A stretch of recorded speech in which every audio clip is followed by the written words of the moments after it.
You had one star going up against three.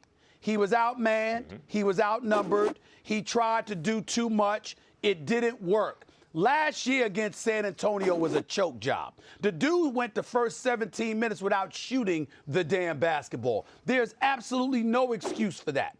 Last night, he simply didn't make shots from three-point range. Simple. That's what happened. Couple of key turnovers down the stretch certainly didn't help matters. No doubt about that. It wasn't his greatest moment. I get that. But that's entirely different than a choke job. I've seen James Harden score over 30 on 41% shooting before. I've seen that happen. Now, if he scores 15 or 16 and it's a quiet night or whatever the case may be, that's entirely different. That's not what we saw from James Harden last night. We saw a guy trying, but the shots wouldn't fall from long range. And we have to hold Mike D'Antoni somewhat accountable in this respect. Yep. You shoot 7 of 44. At some point in time, it's like, damn, we just ain't making shots. We can't continue to just jack them up. Trevor Ariza, 41 minutes, 0 for 12 shooting from the field. Gerald Green, 1 for 10. I mean, come on now. You got to look at it. 7 for 44, 15% overall from three-point range. Ariza 0 for 9 from 3. I look at James Harden. It wasn't a great night, but it wasn't awful. He didn't choke. He just didn't have a good night shooting from 3.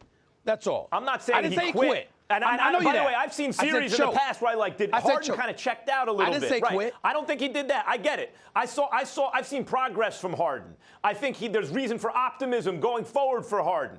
I get that in certain respects he played well, but Stephen A., under pressure, you either hit the shot or you miss the shot. It's a binary situation. Like, it sucks, but that's the way it is. But that's the way it is. Not from 3, though.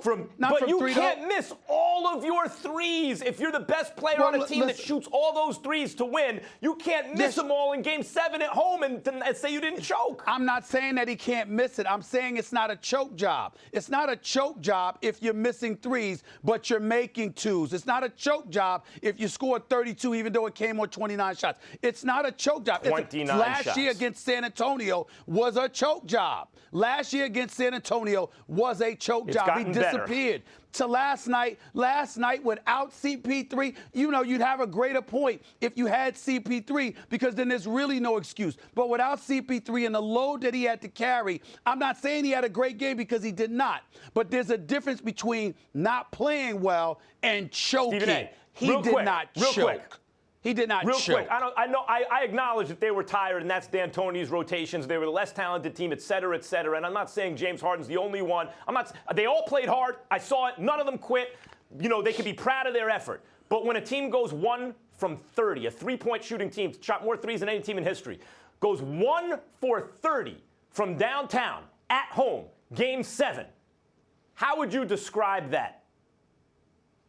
Well, if you want to say the team choked collectively because they used their signature and it didn't work, that's fine. But what I'm saying to you is James Harden didn't go 1 for 30. He didn't go 1 for 30. He went 10 for 16 from two-point range. He just couldn't bury his threes. I hold accountable to him the 2 big turnovers late in the game, more so than everything else. If CP3 is playing and this performance happens, I got it. But without CP3, come on, Trevor Ariza, 0 points, 0 for 12 from the field. Eric Gordon, 2 for 13 from three-point range. Come on now, you got other guys got to show up. That's psychological. Something's going on there.